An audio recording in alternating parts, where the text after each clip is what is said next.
Assalamualaikum warahmatullahi wabarakatuh.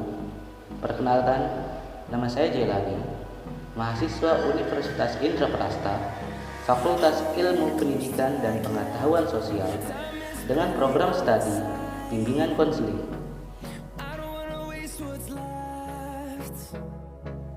Dalam Wikipedia, paradigma adalah cara pandang orang terhadap diri dan lingkungannya yang akan mempengaruhinya dalam berpikir atau kognitif, bersikap atau afektif, dan bertingkah laku atau konaktif.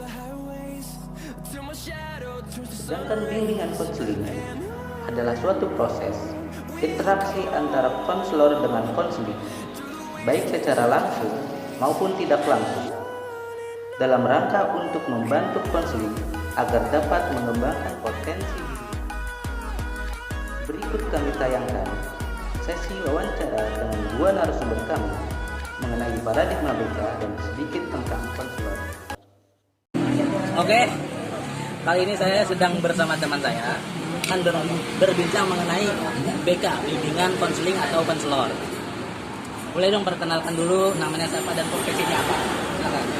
Assalamualaikum warahmatullahi wabarakatuh. Waalaikumsalam. Ini sambil ngeteh ya. Alhamdulillah. Perkenalkan terlebih dahulu, nama saya Yusuf Nur Hidayat. Profesi saya sebagai purchasing, lebih bergeraknya di bagian penjualan. Kasir kali gitu ya? Pembelanjaan. Pembelanjaan. Belanja. Oke, Mas Ucup. Saya mau nanya-nanya nih soal paradigma BK. Boleh dong. Sebelumnya saya mau nanya dasar aja dulu. Istilah BK, Mas Ucup tahu istilah BK itu apa? Bimbingan konseling, pernah dengar bimbingan konseling itu di mana dan apa gitu loh? Oh, BK itu ini ya, guru BK bukan? Oh iya, dulu di sekolah sebutannya guru BP dulu, cuman sekarang kayaknya udah ganti guru BK. Oh, Kayaknya, saya juga nggak tahu, soalnya sudah lama lulus. ya. Tahu istilah BK itu apa? Bimbingan konseling. Nah iya, terus pandangan Ucup soal guru BK, soal guru bimbingan konseling pas di sekolah gimana? Maksudnya merasakan dulu pas sekolah itu? Pandangan kita atau pandangan saya Paradigma. terhadap bimbingan konseling. Betul. Kalau di sekolah dulu namanya guru BP. Ya, betul. Nah, kebetulan kan saya sendiri sebagai apa ya, anak OSIS. Oh sih, berarti aktif lah organisasi gitu lah. Kita juga disiplin. Berarti Kebetulan partner BK kalau gitu ya? partner BK. Wow, bahaya ini orang-orang kayak gini bahaya biasanya. Nah, Suka ngelaporin soalnya. terus selain OSIS juga di pramuka. Oh, Ikut pramuka. pramuka. Terus di karate. Jadi benar-benar waktu itu ya yang namanya disiplin itu adalah kayak TNI. Disiplin adalah nafas. Tapi kalau bicara tentang paradigma atau pandangan BK ya, itu banyak salah dipersepsikan. Nah, dulu waktu kita menjadi kakak kelas tuh adik-adik kita atau kita sendiri atau teman-teman kita sendiri itu menganggap guru BK itu hukuman. Jadi kalau salah, kalau udah masuk ruang BK dihukum. Ya enggak. Padahal bimbingan konseling itu konsultasi gitu ya. Jadi konsultasi. Karena ketika kita punya masalah belajar pun kita bisa tuh konsul ke sana. Jadi nggak cuman siswa melakukan tindak indisipliner gitu ya tidak tata tertib gitu ya, melanggar tata tertib terus masuk ke BK terus sudah dikatakan oh BK itu tempatnya hukuman. Jadi yang dipanggil guru BK itu belum tentu seorang pelanggar gitu. Iya, malah nggak harus dipanggil, kita bisa janjian terus berkunjung ke Jadi menemui guru BK itu sebelum kita melanggar gitu atau gimana istilahnya? nggak harus melanggar. Iya, maksudnya agar kita disiplin gitu, gimana caranya gitu, kita konsultasi ke guru BK gitu. BK itu bukan cuma masalah kedisiplinan, Oh, cuman ya, tapi masalah juga karakter. Kadang kan yang namanya manusia juga kan dalam masa itu kita bisa curhat. Malah saya dulu waktu SMP tuh punya guru BK yang cantik. Jadi curhat itu sebagai alasan buat modus. biar bisa ngobrol gitu sama guru BK ya, Iya. kayak itu. Tapi guru BK yang tahu juga nggak ada. Berarti kinerja BK di sekolah menurut Mas Ucup ini udah sesuai profesinya gitu lah. Karena mungkin di sekolah sekarang kan yang dipanggil guru BK itu pasti orang-orang yang siswa-siswa yang bermasalah, yang indisipliner atau gimana gitu kan. Selama ini kan banyak kan begitu yang ada. Apakah harus guru BK itu harus ngasih penyuluhan gimana cara berdisiplin yang bagus, yang benar, tanpa harus menunggu si siswa itu melanggar gitu. Jadi BK itu nggak selalu menghukum, tapi memberi penyuluhan agar kita selalu disiplin gitu. Kalau waktu itu ya, kita bicara waktu itu berarti ya? Ya sepengalaman masih sekolah gitu ya. Guru BK di tempat saya itu berkoordinasi dengan kesiswaan. Kalau kuliah kan kemahasiswaan. Kalau di sekolah itu kesiswaan. Jadi ada bagian disiplin. Jadi yang menjalankan, yang penyuluhan, yang memberitahu tentang disiplin itu Bukan guru BK doang, tapi juga kesiswaan. Kadang yang kumpul yang dibotakin, pernah ngalamin. Oh pernah saya. Dibotakin gara-gara ini tuh hormat bendera, Ya. kan terus celananya ngatur. Ya. Jadi kesiswaan itu fungsinya. Jadi kalau di sekolah saya, kalau udah kesiswaannya udah nggak bisa nanganin, baru ke BK. Jadi BK itu Dan memang di sana tidak dihukum, di BK itu, di konsultasi, di BK itu, diajak bicara, ngobrol. Jadi ya, kamu punya masalah di BK itu kan. Iya. Oh jadi BK itu cuman di sekolah Mas Ucup dulu BK itu cuman menangani orang-orang yang sudah ditangani oleh kesiswaan yang istilahnya kesiswaan itu sudah angkat tangan dengan si siswa ini baru. Justru kalau di sisi kesiswaan itu dia yang nyekur gitu, yang hukum, yang ngasih hukum itu kesiswaan. BK itu cuma ngasih konseling, Nggak udah cuma. anggap hukum. Jadi kalimatnya nggak cuma begitu. Kalau udah dibawa ke BK berarti Terus siswa itu dibenerin. Oh udah. ya, jadi Kalau konseling lah di Begitu. penyuluhan, dikasih penyuluhan casting itu. Karena saya juga sebelum lulus ya bingung kan, kita namanya anak pertama pasti jadi tulang punggung ya kan, otomatis jadi beban curhat ke orang siapa, curhat ke orang tua pasti dia kayaknya lari ke BK gitu. BK Itu Mas Ucup ketika masih sekolah berpikir ya, seperti itu. kita tanya ya, Bapak saya bingung gitu kan, mau lanjut kuliah apa lanjut kerja gitu kan. Nah kalaupun saya kuliah ada alternatif di sini. Nah, waktu itu dari BK ada program ini bidik misi. Oh jadi yang memfasilitasi itu BK. Betul. Kalau bidik misi atau Ya, ke mahasiswa mau dan setelah lulus mau kemana itu. betul gitu, cuman ya memang rezekinya nggak ini, jadi nggak kuliah waktu itu. Waktu itu ya. Nah itu kan sekarang Mas Ucup udah lulus, udah sekolah, nggak sekolah, udah lulus sekolah lah, Ya. udah kerja. Kalau istilah konselor tahu nggak Mas Ucup? Konselor. Ya. Baru istilah sih.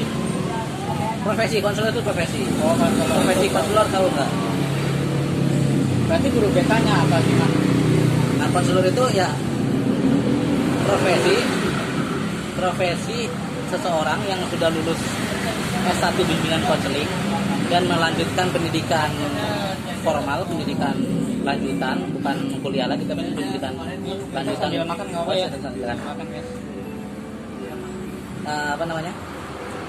Pendidikan lanjutan setelah S1 itu mengambil khusus untuk menjadi konselor. Jadi nanti di title-nya itu nambah konselor. Nah, konselor itu ya buat Mas Ucup tadi ketika di sekolah Mas Ucup punya masalah soal belajar, masalah soal disiplin atau gimana, Mas Ucup kan konselingnya ke BK. Nah, setelah Mas Ucup lulus punya pekerjaan dan masalah kan selalu ada.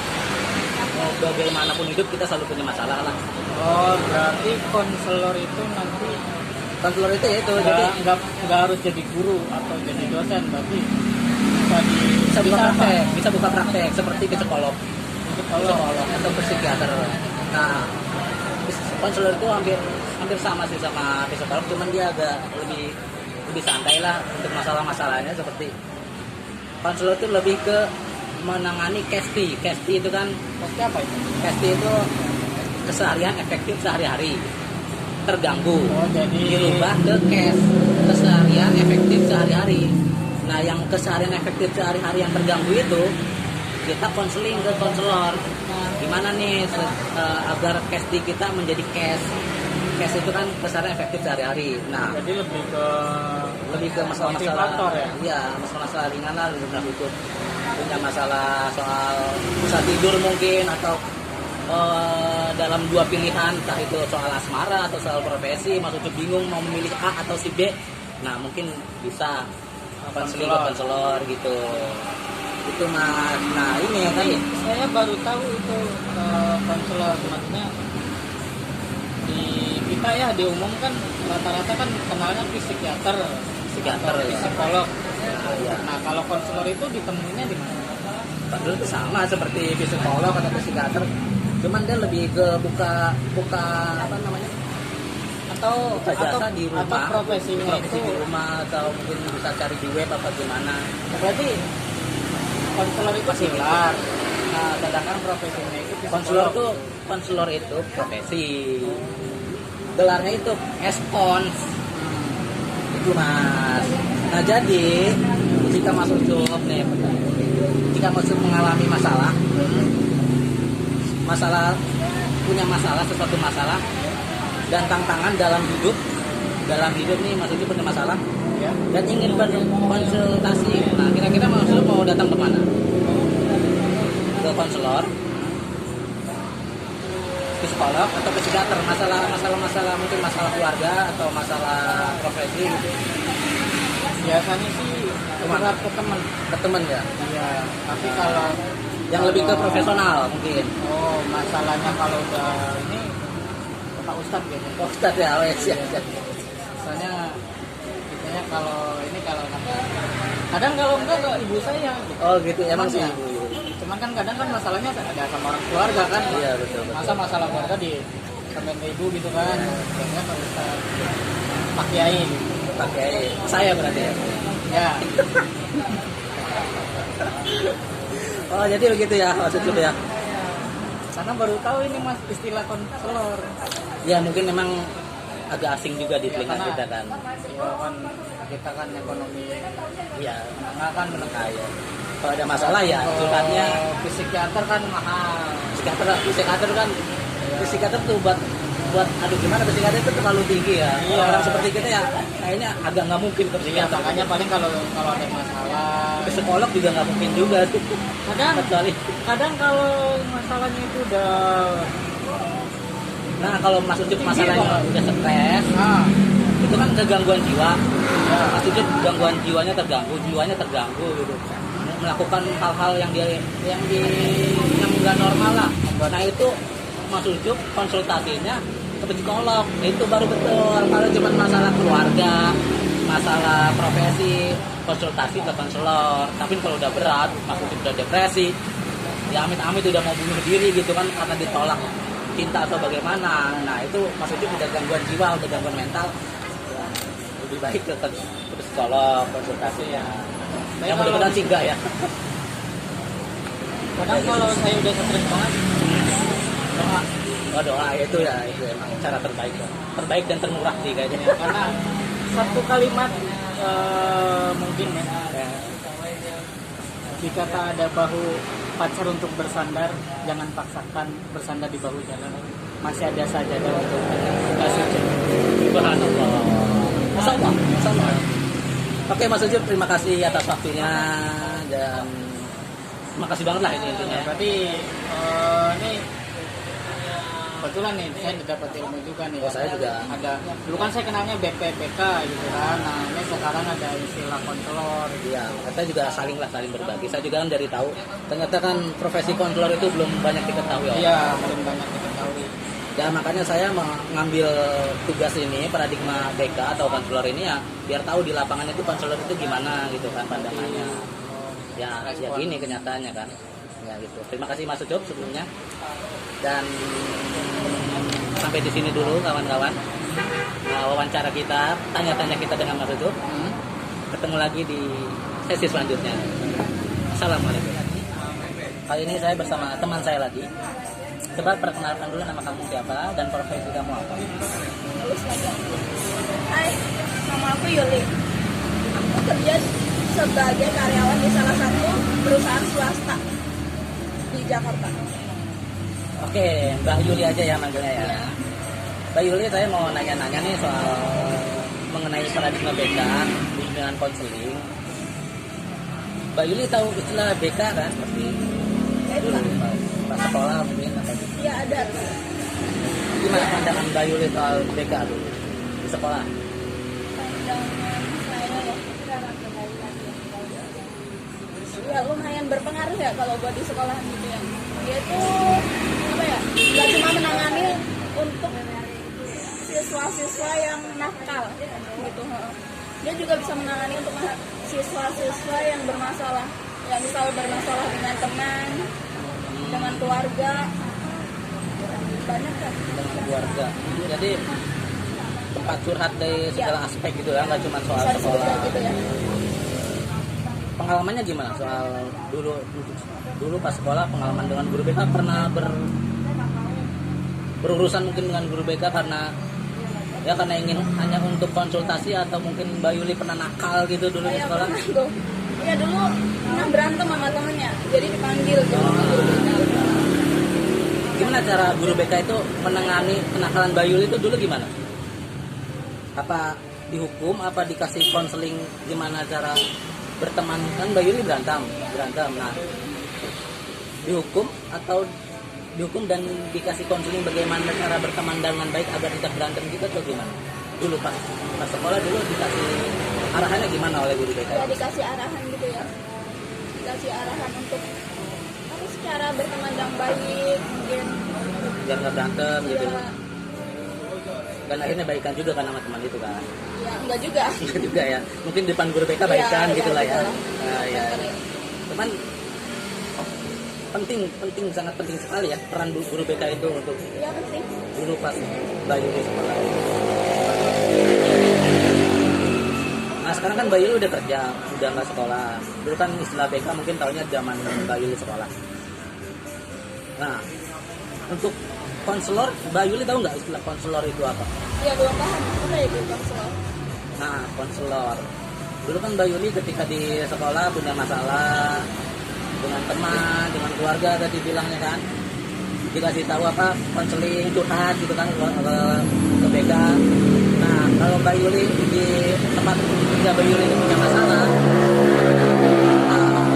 atau mungkin punya masalah pribadi dengan ke teman atau dengan ke orang spesial Mbak Yuli atau ke keluarga sendiri, Mbak Yuli bisa konsultasi ke konselor. Nah konselor itu istilahnya sih apa ya, BK-nya di sekolah lah. Nah kita sekarang sudah jadi pegawai, udah kerja, tetap dong walaupun kita udah kerja masalah selalu ada gitu kan. Nah kalau punya masalah dan ingin konsultasi, nah Mbak Yuli pengen konsultasi secara profesional ya ke konselor.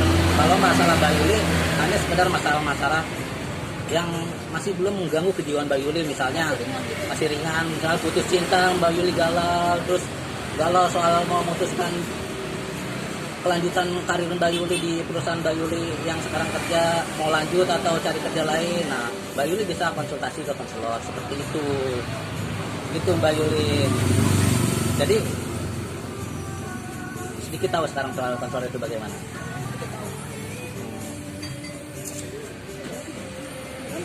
Ya siap. Jadi sekarang kalau Mbak Yuli punya masalah pribadi apa aja kayak tadi, ingin curhat atau ingin konsultasi mengenai ke depannya gimana, minta arahannya bagaimana secara profesional, ya tinggal ke konselor saja gitu kan. Mungkin ke teman-teman nggak ada yang peduli atau gimana gitu kan. Ya kesalahannya nah ya itu dia. Jadi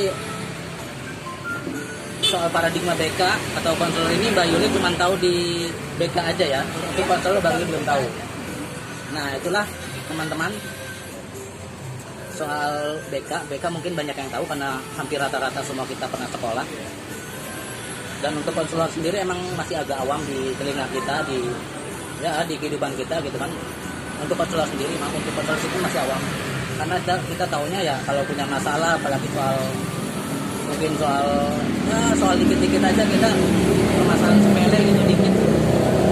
Curhatnya pengennya ke psikolog atau psikiater. Sebenarnya sih nggak harus selalu ke psikolog apalagi ke psikiater ya. Teman dekat bisa ya. Teman dekat ya kalau pengen lebih profesional ya ke konselor karena mereka kan punya keahlian di bidangnya gitu loh. Mahal tapi Pak. Ya itu cari saya gratis loh. Ya cukup sampai di sini teman-teman. Tanya jawab saya dengan Mbak Yuli ini kurang lebihnya ya cukup sampai di sini. Terima kasih. Ya. Assalamualaikum.